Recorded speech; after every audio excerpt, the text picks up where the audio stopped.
I have a superpower. I'm 8 years old. I'm in Lake Grove, Long Island with my parents. And I decide that I desperately need a golden retriever. I just need one. And since we already have a West Highland White Terrier named Muffy, my parents say no. Muffy is a fancy lady. She does not like to be carried around, and she does not like to be dressed up in my Pretty Pretty Princess board game jewelry. So clearly, I need a new companion. So I begin to do the research on why we need this dog. I begin to collect the data and organize it in a way that I can prove to my parents that this is gonna make our life so much better. And probably, it's gonna help the world, because really, everybody needs a dog. Everybody's happier when they have more dogs. So I get this all together, and I present it to them, and they say no. Do I give up? Absolutely not. I continue, I persist, and over the course of the next couple months, I wear them down like the ocean wears down the cliffs. So one fateful day, I'm ushered into the car. My parents don't tell me where we're going. And that night, triumphant, I return home with a golden retriever. Mickey is a tiny little boy, and he can fit in the pocket of my purple bathrobe. So this is the moment that I realize, holy shit, I have a superpower. Manifestation. Now I'd like to pose a couple questions to you guys. How would your life be different if you had the audacity to say yes? If you surrendered your self-doubt and your fear, and you committed to what was true for you? What if you then became obsessed with the things that you wanted to build and create in your life? And then what if you took tiny action steps to manifest them? Okay, I'm 12 years old. I am running home from school because I am so freaking excited to build floor plans on the computer. Yeah, house floor plans. And so when my parents expressed the desire to move, holy hell, I'm like so in. I'm so pumped. This is the biggest adventure I have ever had. Moving? So I say, superpower, activate. And I talk to my parents. We decide, okay, New York City or New York, too expensive. Florida, it's a little too hot. All right, we'll meet in the middle. Virginia seems like a good place to land. So now that my superpower is activated, I jump on the computer and I start researching. Well, it takes me 20 minutes because we had AOL. So I start researching. I find some properties that I think are a good fit. I email the realtor. He responds. We coordinate. A couple days later, my father gets a phone call.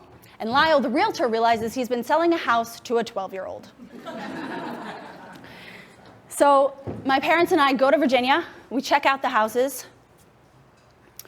And at the end of that summer, which is probably the best summer of my entire life, because we were just, my group of, my posse, my friends and I were just riding our bikes all over the place in Long Island and Lake Grove to each other's houses, jumping in pools, and loitering outside of 7-Eleven with a 32-ounce blue Slurpee. It's the best time of my life. So now I find myself in the backseat of my dad's 2-door pickup truck. I'm trying to avoid the wafts of cigarette smoke coming into the back seat, and Mickey, now full grown, is sitting across from me on the fold-down chair, licking the salty tears from my face as I sob my way out of Long Island and the 10 hours it took to get to Virginia. So this is the first time that I realized that manifestation has consequences, and oops, I got to deal with them.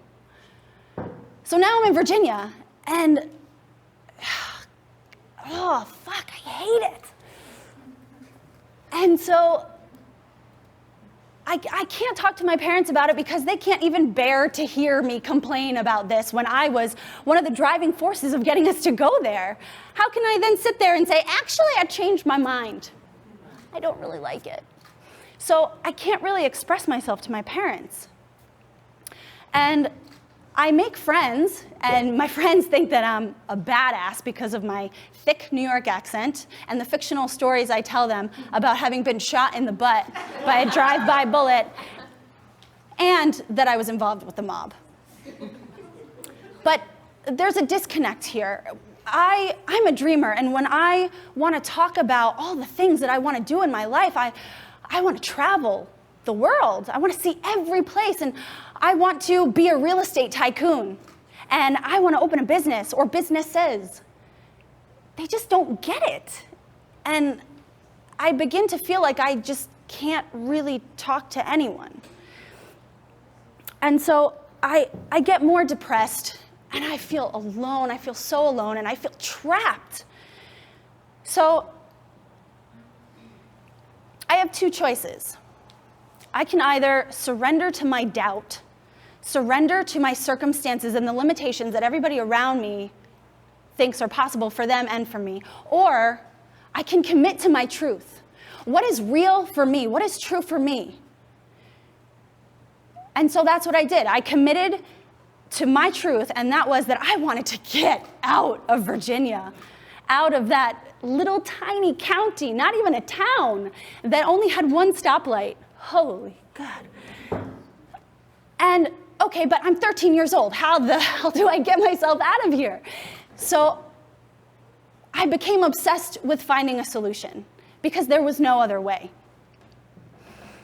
And by becoming obsessed with it, a plan started to slowly formulate. Okay, I'm 13. Okay, maybe college. College is my way out. Well, my parents aren't going to support me going out of state to college. How do I come up with that money? Scholarship. Okay. How do I get a scholarship? Well, I got to be good at something. Sports? Okay. So I joined the volleyball team. I manifest the person who will now be my mentor for the next 4 years. And I manifest a way out.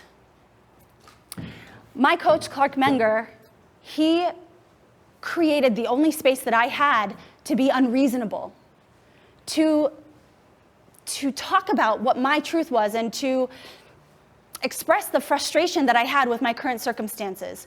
And he allowed me to have my truth without criticism. So now, with my drive and his support, I manifest my way back to New York City on a full scholarship. Now I live in New York City. I am not yet a real estate tycoon, but I do have a couple buildings under my belt with some partners.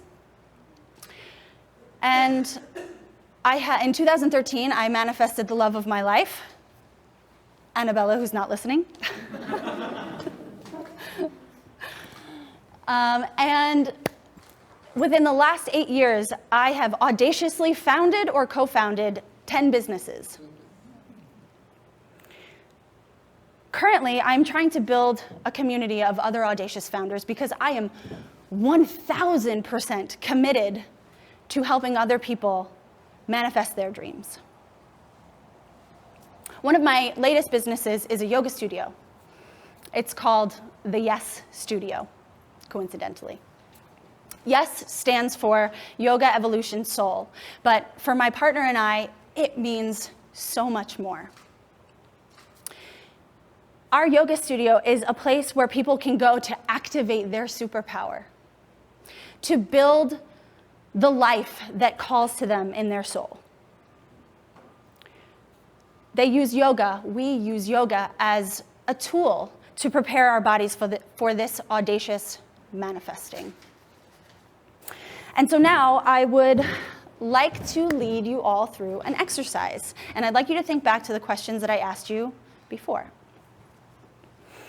What is that thing that you long for or you desire to manifest? What if you said yes? What if you surrendered your self-doubt and the fear that you have around whatever that thing is, and you put it in a closet and you shut the door? And then what if you committed to that truth, that that is the right thing for you? And then what if you obsessed about it?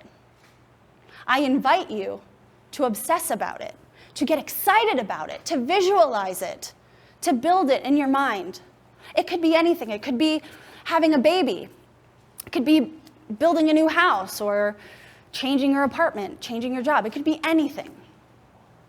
And I invite you now to take out your phone and write 2 things in there, 2 tiny, easy steps that you can do tomorrow that will start creating momentum for you to manifest this as your reality.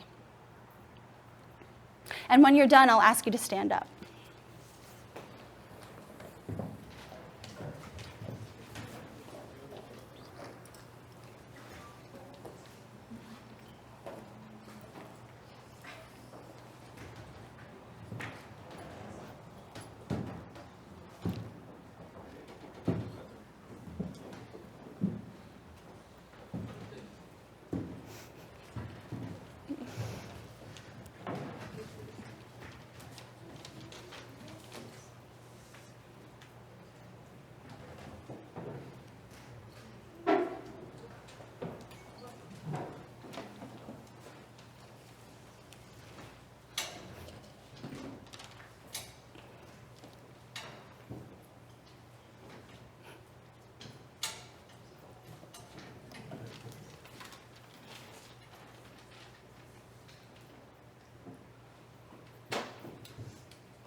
Okay, everybody's almost done.